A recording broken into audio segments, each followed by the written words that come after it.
యోగే కావలసిన వాడు పాములా జీవించాలని శ్రీగురుడు చెప్తున్నాడు.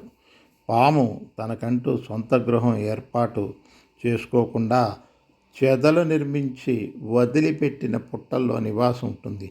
అట్లాగే యోగి మఠాల్లో, శిథిలమైన ఆలయాల్లో, వృక్షాల మూలాల్లో నివసించాలి. పాము ఎలా జీవించేది దాని జీవన కృత్యాలు ఎవ్వరికీ తెలియనివ్వదు.